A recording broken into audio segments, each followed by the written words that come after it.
اعوذ باللہ من الشیطان الرجیم بسم اللہ الرحمن الرحیم۔ السلام علیکم ناظرین، حضور نبی اکرم صلی اللہ علیہ وآلہ وسلم کی 11 ازواج محترمات کے علاوہ وہ آپ صلی اللہ علیہ وآلہ وسلم کی 4 کنیزیں تھیں، جن میں سے 2 کے بارے میں خاص معلومات ملتی ہیں جبکہ باقی 2 کے بارے میں معلومات انتہائی محدود ہیں۔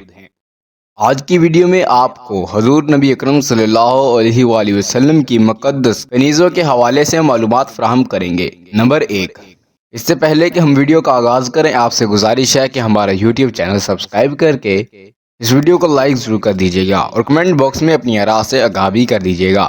نمبر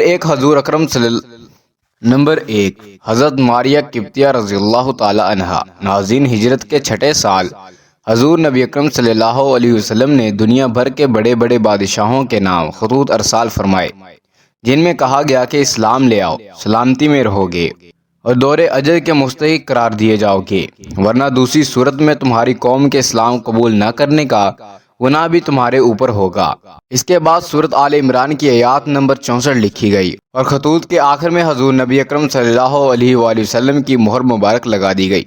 یہ خطوط جامعیت اور اختصار کے حسین و امتیاز کا عظیم شاہکار تھے۔ آپ صلی اللہ علیہ وآلہ وسلم نے سن 7 ہجری کے ابتدائی دنوں میں ایک خط شائع کیا۔ ایک خط شاہ مصر اور اسکندریہ کو لکھا، جس کا نام جنید بن متی کبڑیہ تھا اور اس کا لقب بکاوس تھا۔ حضرت حاتب رضی اللہ تعالی عنہ کو اس کے پاس بھیجا۔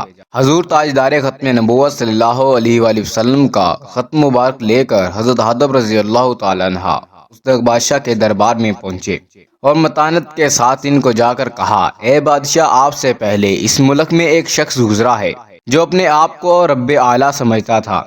اللہ نے اسے نشان عبرت بنا دیا، لہٰذا دوسرے سے عبرت حاصل کرو، ایسا نہ ہو کہ دوسرے تم سے عبرت حاصل کریں۔ اس موقع پر مکاوکس نے اور حضرت حاتم رضی اللہ تعالی عنہ کے درمیان مکالمہ ہوا۔ مکاوکس کہنے لگا، مجھے محمد کے بارے میں بتائیں، کیا وہ اللہ کے نبی ہیں؟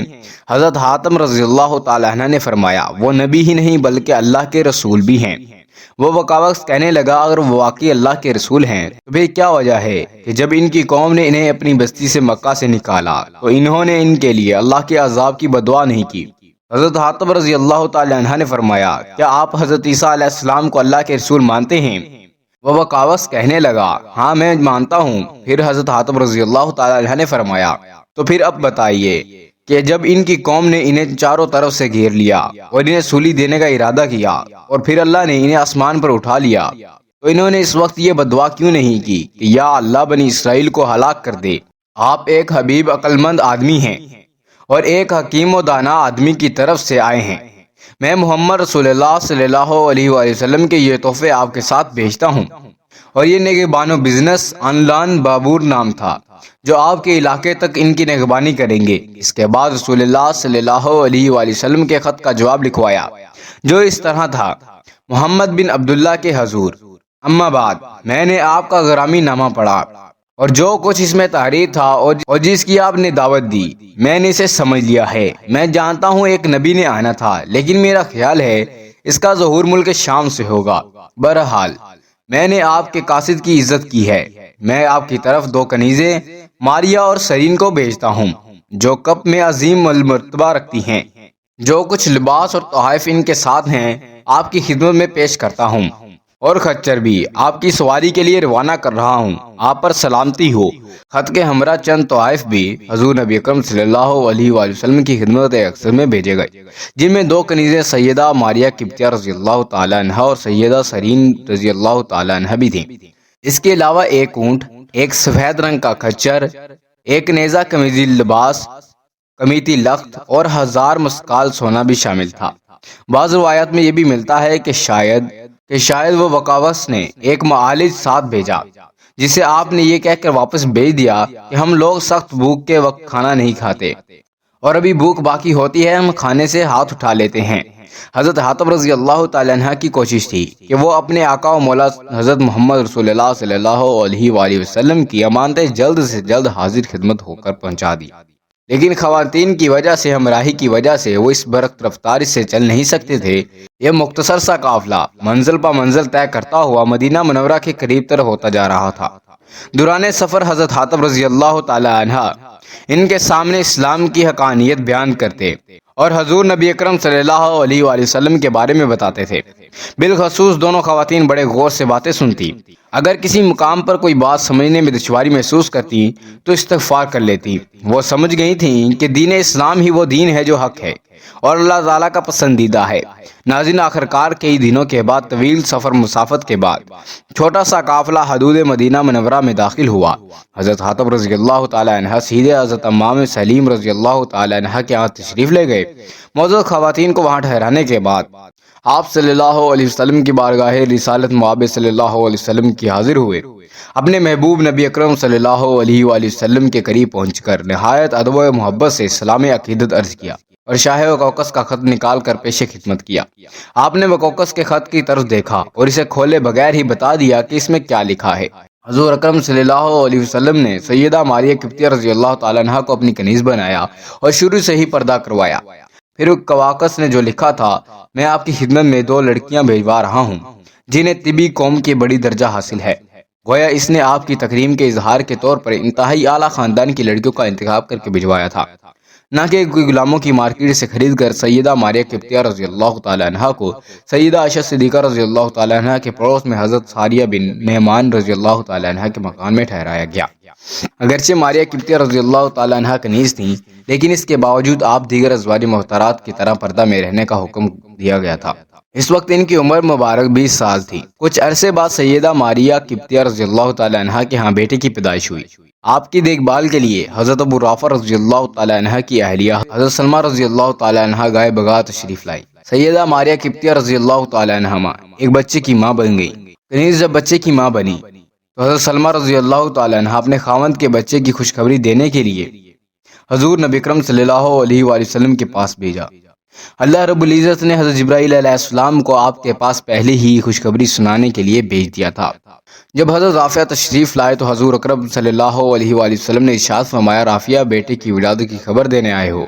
جی ہاں یا رسول اللہ صلی اللہ علیہ وسلم، اللہ نے آپ کو بیٹا عطا فرمایا ہے۔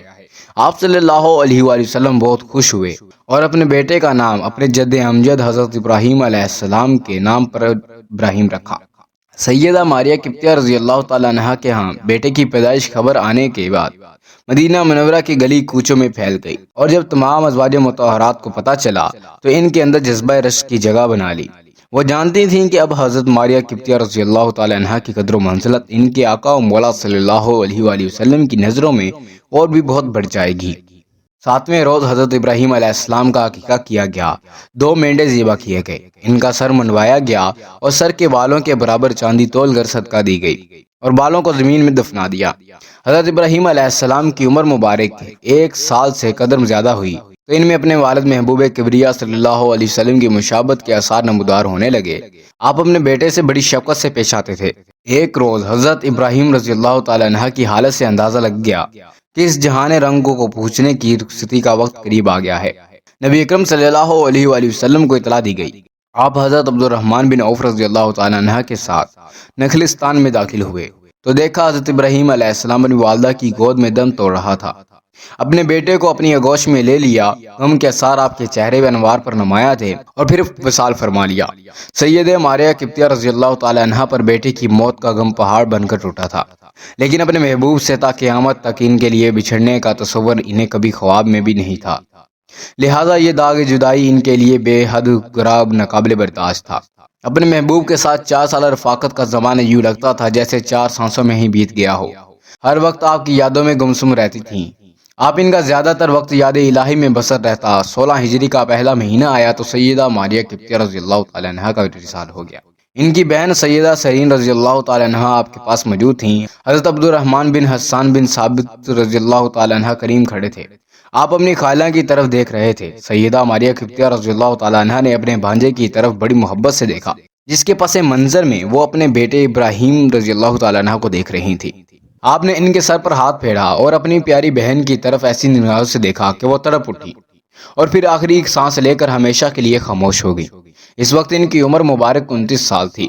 حضرت سرین قبطیہ رضی اللہ تعالی عنہ کی آنسو کمنے کا نام نہیں لے رہے تھے۔ سیدہ ماریہ قبطیہ رضی اللہ تعالیٰ عنہ کے وصال کی خبر مدینہ منورہ کے گلی کوچوں میں پھیل گئی اور خلیفہ وقت حضرت عمر بن خطاب رضی اللہ تعالیٰ عنہ نے نماز جنازہ پڑھائی اور آپ کو جنت البقیع میں دفن کر دیا گیا۔ نمبر 2، حضرت ریحانہ رضی اللہ تعالیٰ عنہ۔ ناظرین، یہ دو یہودیوں کے قبیلہ بنو قریظہ سے تعلق رکھتی تھی۔ بعض روایات کے مطابق قبیلہ بنو زیر سے تعلق رکھتی تھی۔ والد کا نام شامون بن زیاد تھا، جبکہ بعض کہتے ہیں زید بن عمر بن حنافہ بن شامون بن زیاد تھا۔ حضرت ریحانہ رضی اللہ تعالیٰ عنہ کا پہلا نکاح بنو قریظہ کے ایک شخص حاکم سے ہوا تھا۔ پھر جب مسلمان بنو قریظہ پر غالب آئے تو ان کے اموال و جائیداد پر بھی ان کا قبضہ ہو گیا۔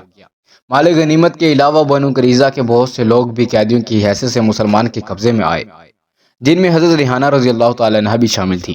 ایک روایت میں آتا ہے کہ یہ نبی اکرم صلی اللہ علیہ وآلہ وسلم کے حصے میں آئیں۔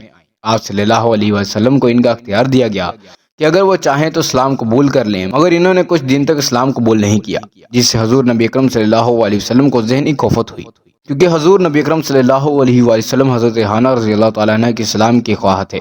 اچانک ایک صحابی نے آ کر یہ خوشخبری سنائی، یا رسول اللہ صلی اللہ علیہ وسلم، ریحانہ نے اسلام قبول کر لیا ہے۔ اس خبر سے حضور نبی اکرم صلی اللہ علیہ وسلم بہت خوش ہوئے اور حضرت ریحانہ رضی اللہ تعالیٰ عنہ سے فرمایا کہ اگر تم چاہو تو میں تم کو آزاد کر کے تم سے نکاح کر لوں، مگر انہوں نے عرض کیا کہ یا رسول اللہ صلی اللہ علیہ وسلم، آپ مجھے اپنی کنیز ہی بنا کر رکھیں، یہی میرے اور آپ کے حق میں اچھا اور آسان رہے گا۔